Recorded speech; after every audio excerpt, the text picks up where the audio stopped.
Bonjour et bienvenue chez les douceurs de Maëlys. Je vous retrouve aujourd'hui pour une nouvelle recette et on va réaliser ensemble donc une pâtisserie pour le Eid. Et donc ça va être غريبة نتاع الحمص ولا تاع البلابي comme on dit عندنا احنا في عنابة. Donc c'est des mantecao à la farine de pois chiches. Donc là on va commencer d'abord par le beurre. Donc ici dans ma casserole j'ai 150 g de beurre que je vais faire fondre. Je vais les laisser cuire tranquillement à feu doux jusqu'à que le lait s'évapore. Et aussi, on aura besoin d'un beurre noisette, donc il faudra le laisser colorer sans brûler.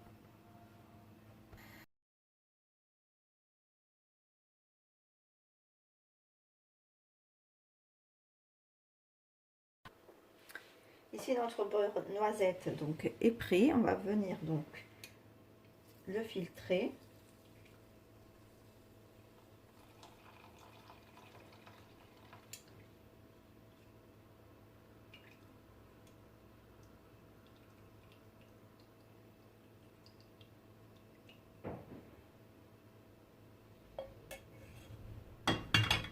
Et on va le laisser complètement refroidir avant de commencer notre recette. Alors ici, on va donc mélanger les ingrédients secs. Donc nous aurons besoin de 250 g de farine de pois chiches.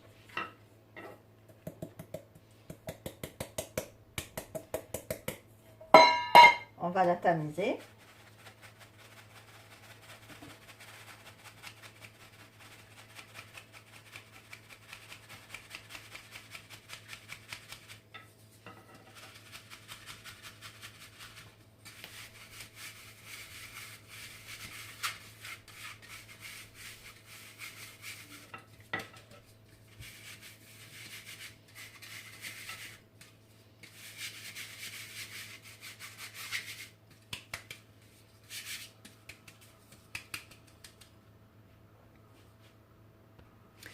On ajoute ici 80 g de farine. On la tamise aussi.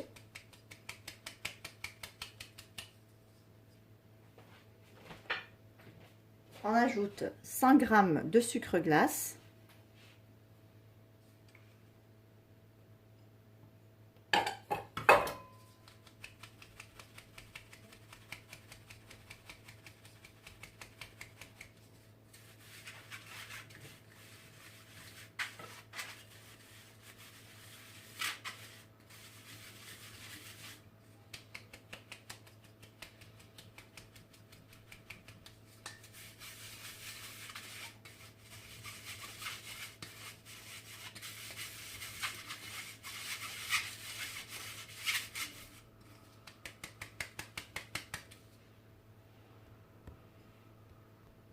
On mélange donc les trois ingrédients secs ensemble.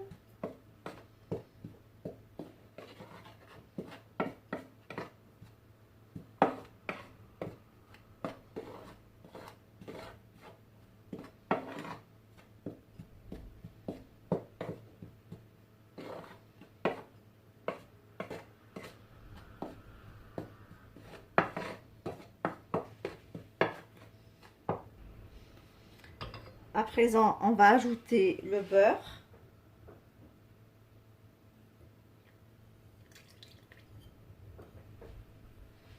Et on va venir donc travailler la pâte avec les mains. Donc il faut par contre bien la travailler parce que au départ elle va vous sembler un petit peu friable, mais c'est en la travaillant qu'elle va avoir un peu plus de tenue. Donc il faut bien la travailler.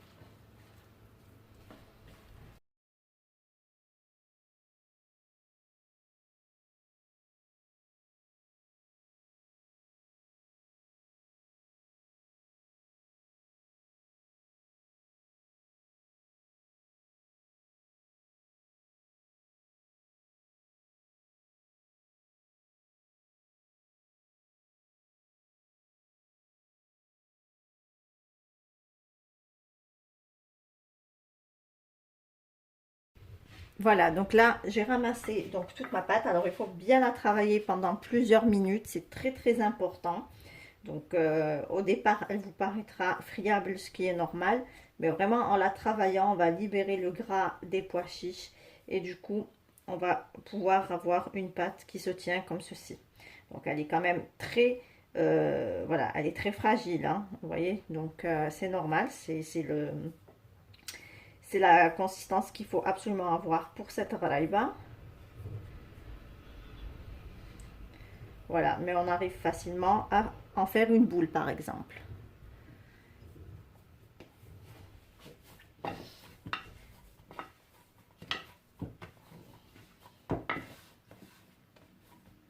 Voilà, on va à présent passer au façonnage de nos raïbas. Alors pour le façonnage de nos raïbas, alors moi cette fois-ci je vais réaliser en fait des formes avec un emporte-pièce, mais je voulais quand même montrer aux personnes qui seraient intéressées par la forme traditionnelle des raïbas. Donc on récupère une partie de la pâte, on va bien la tasser parce qu'elle a tendance un petit peu à s'effriter. Donc on tasse avec les mains et on vient la rouler délicatement. Donc il faut vraiment la rouler délicatement pour ne pas avoir la trace des doigts sur la raïba. Donc on roule délicatement sans trop serrer pour avoir une surface bien lisse et bien nette. Voilà, donc on allonge le boudin vraiment délicatement. Et là, avec un couteau donc lisse, donc pas de couteau à dents, on va venir découper nos losanges. Voilà, donc on les roule bien et ensuite on vient découper avec vraiment un couteau lisse pour avoir une coupe bien nette.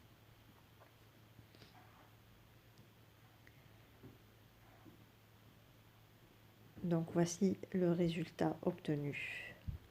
Et on va passer maintenant au façonnage avec l'emporte-pièce. Donc là, on va passer au façonnage de notre ralaïba. Donc moi, je ne vais pas les faire à la forme traditionnelle. Je vais les faire dans un emporte-pièce qui est celui-ci. Donc je déposerai un bout de pâte à l'intérieur et je le ferai sortir de l'autre côté pour avoir cette jolie forme.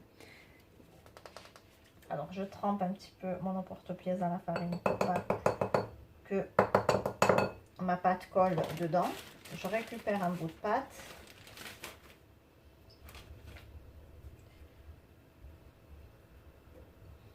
Je forme une petite boule un peu allongée. Donc après, à vous de choisir en fait l'épaisseur que vous souhaitez, la hauteur plutôt de votre gâteau. Donc on dépose la boule à l'intérieur, on tasse un petit peu pour que celle-ci épouse la forme du moule, de l'emporte-pièce.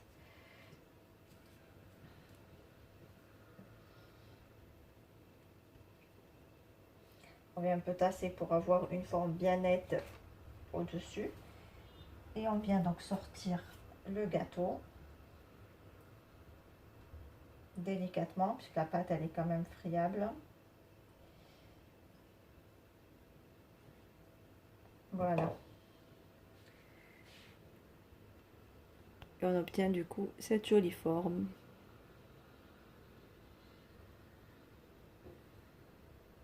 Je refais une deuxième.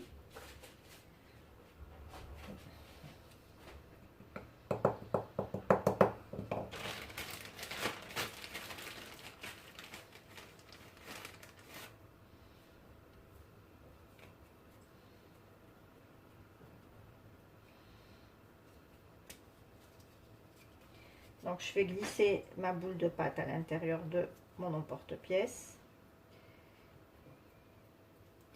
Alors moi je préfère faire de cette manière et ne pas poser ma pâte et la découper pour la simple raison c'est que ma pâte est friable. Donc il faut vite la travailler, donc je préfère la faire une par une.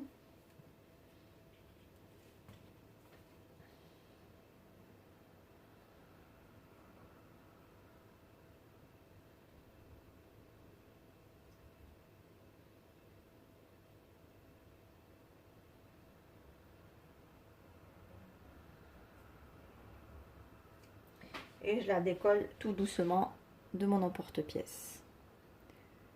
Et voici ce que ça donne.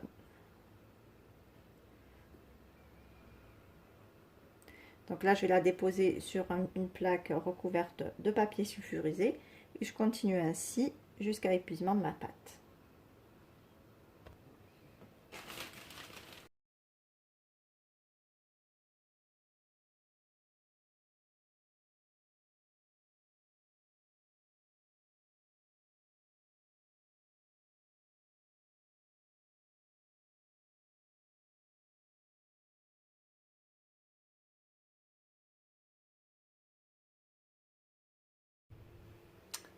Voilà, ici j'ai fini donc de façonner tous mes gâteaux. Donc comme je vous disais, ça prend une jolie forme comme ceci.